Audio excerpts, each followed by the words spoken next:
اعوذ باللہ من الشیطان الرجیم بسم اللہ الرحمن الرحیم اللہم صلی علی محمد وآل محمد وعجل فرجہم۔ امام محمد باقر علیہ السلام کی حدیث میں سے کچھ آپ کے سامنے پیش کر رہے ہیں۔ ہم اب 15ویں حدیث کی طرف چل رہے ہیں امام محمد باقر علیہ السلام کی۔ آپ نے فرمایا تواضع اور انکساری یہ ہے کہ اپنی شان سے کمتر جگہ پر بیٹھنے پر راضی رہے اور جس سے ملاقات کرے اس کو سلام کرے اور حق پر ہونے کے باوجود بے جا بحث و مباحثے سے پرہیز کرے۔ اب دیکھیں، متکبر انسان معمولی معاملات میں بھی اپنی شان و شوکت کو خطرے میں محسوس کرتا ہے۔ چنانچہ تکبر ایک بہت بری صفت ہے اور خدا متکبرین کو پسند نہیں کرتا۔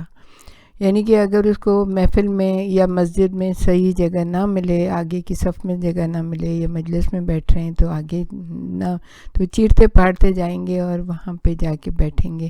لیکن جو تواضع کرنے والے انسان جو ڈاؤن ٹو ارتھ ہوتا ہے، جہاں جگہ ملتی ہے بیٹھ جاتا ہے، اس کے لیے کوئی فرق نہیں پڑتا آگے اور پیچھے سے۔ تو امام نے فرمایا کہ تکبر ایک بری صفت ہے اور خدا متکبرین کو پسند بھی نہیں کرتا، جبکہ اس کے مقابلے متواضع انسان چھوٹے چھوٹے اللہ کے پسندیدہ کاموں کے ذریعے بھی اپنی شان میں اضافہ کرتا ہے اور معمولی کاموں کو اپنی شان کے خلاف نہیں سمجھتا۔ اس لیے تواضع اللہ تعالیٰ کی پسندیدہ صفات میں سے ایک صفت ہے جو انسان کی شخصیت میں چار چاند لگا دیتی ہے اور اسے جاذب بنا دیتی ہے، یعنی لوگ اس کی طرف کھینچے چلے آتے ہیں۔ تواضع کی علامات جو امام نے بتائیں وہ بہت بہترین ہیں، یعنی کوئی بھی ملے آپ سلام کرنے میں پہل کریں اس کو۔ اور پھر ہم آپ کو بتائیں گے حدیث نمبر 16۔ یہ چھوٹی سی ہے لیکن بہت بڑے معنی لیے ہوئے۔ آپ نے ارشاد فرمایا اللہ تعالیٰ اس شخص کو پسند نہیں کرتا جو بد خلق ہو اور بد کلام ہو۔ جس طرح سے اللہ کی دوستی اور نظر کرم کے بغیر انسان زندہ نہیں رہ سکتا، اسی طرح اس کا غضب اور دشمنی بھی اتنی سخت ہے کہ انسان ایک لمحہ بھی اس کی تاب نہیں لا سکتا۔ اللہ کا دشمن کون ہو سکتا ہے؟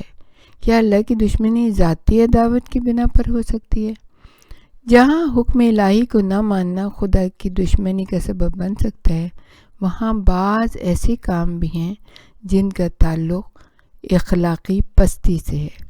چنانچہ پروردگار عالم ایک ایسے ہی دشمن کے بارے میں امام نے یہ اشارہ کیا ہے کہ اللہ تعالیٰ بد خلق اور بد کلام کو ناپسند کرتا ہے۔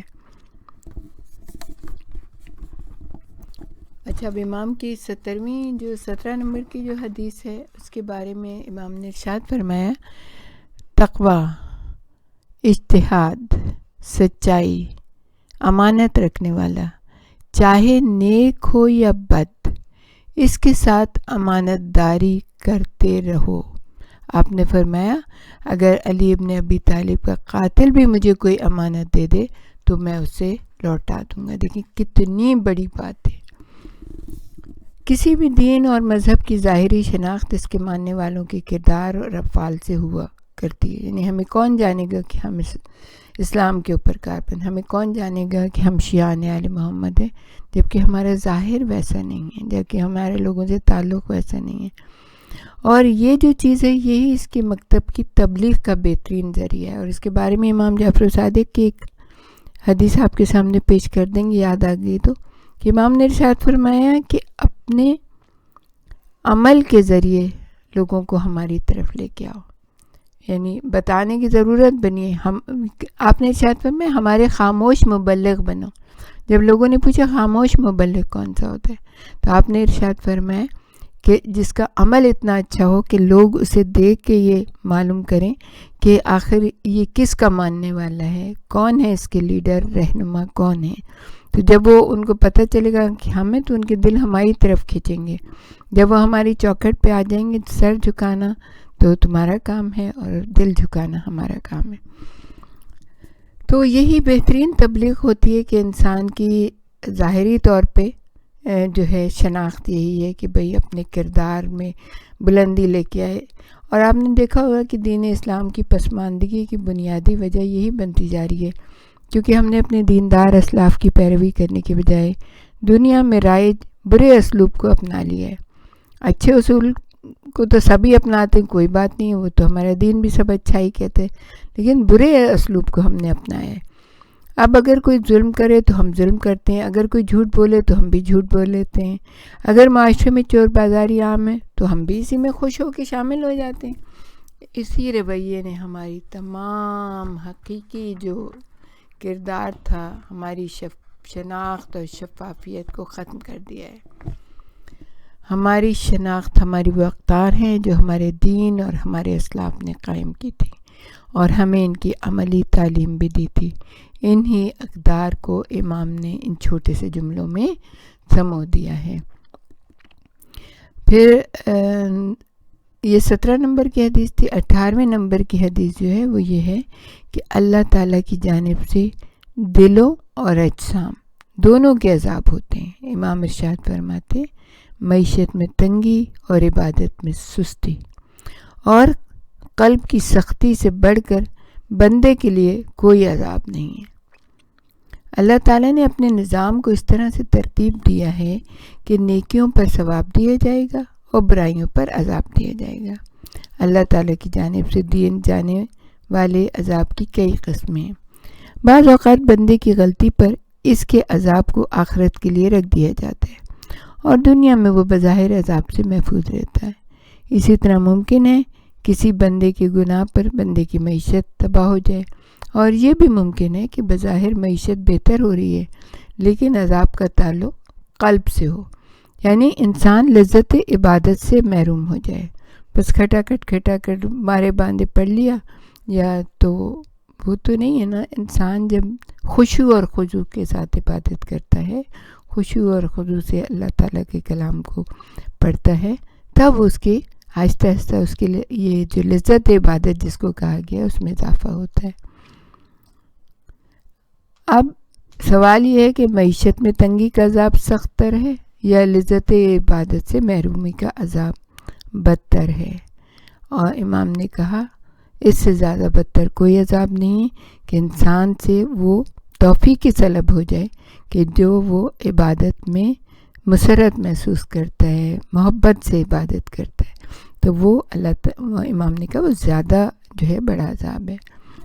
اب ہم آپ کو 19ویں حدیث کی طرف لے کے چلتے ہیں. 19 جو حدیث ہے اس میں امام نے کیا کہا ہے.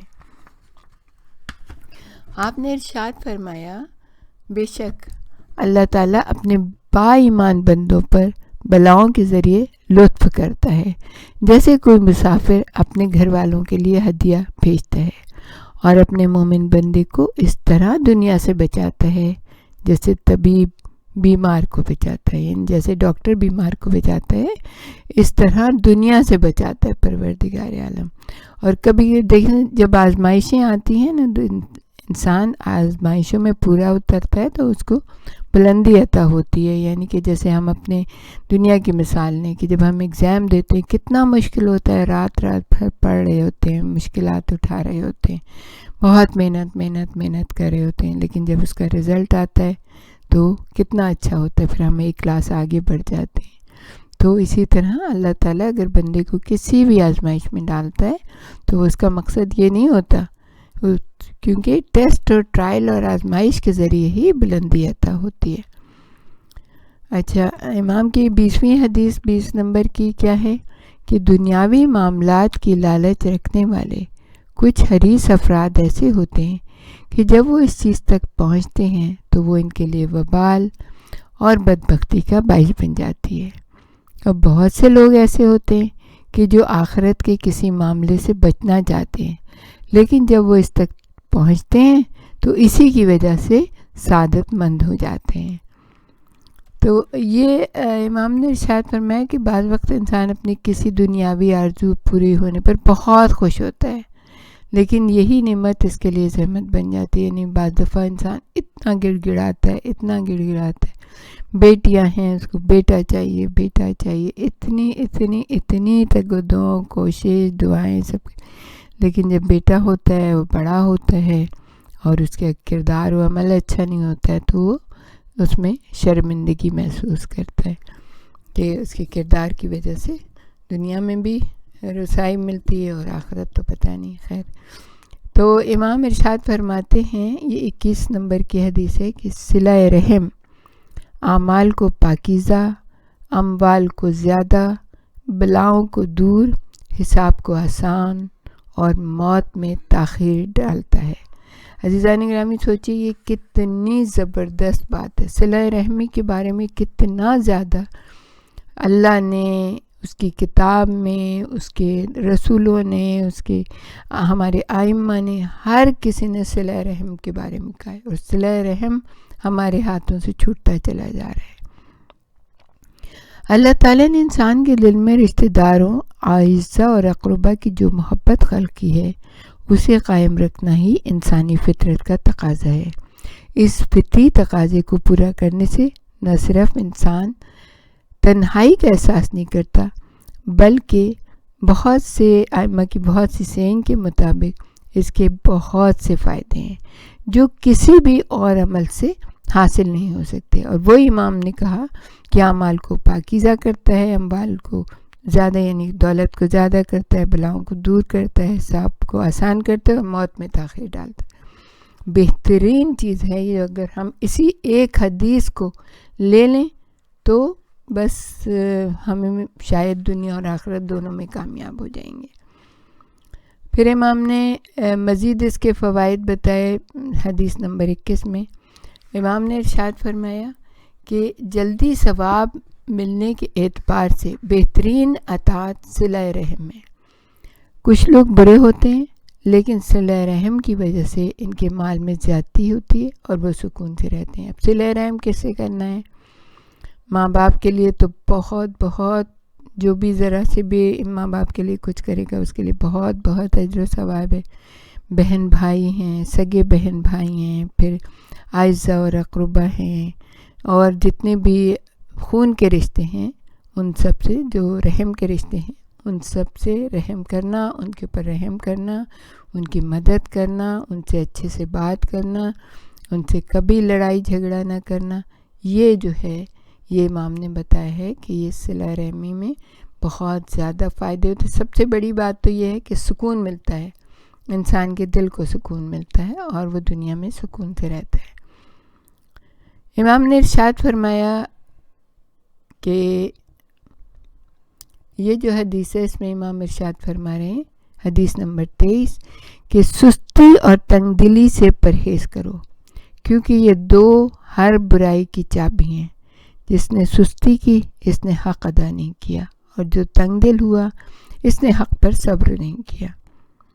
یعنی سستی کی وجہ سے انسان ایسا ہو جاتا ہے کہ بعض دفعہ اپنے بیوی بچوں کے حقوق بھی ادا کرنے سے پیچھے رہ جاتا ہے, اور اسی طرح جو ذرا سی بات پر گھبرا جاتا ہے تو وہ حق پر صبر بھی نہیں کر سکتا. یعنی اس کو پیشنس ہی نہیں ہوتا تو وہ کیا وہ کرے گا, پھر تو ہر وقت گھبراتا ہی رہے گا نا وہ.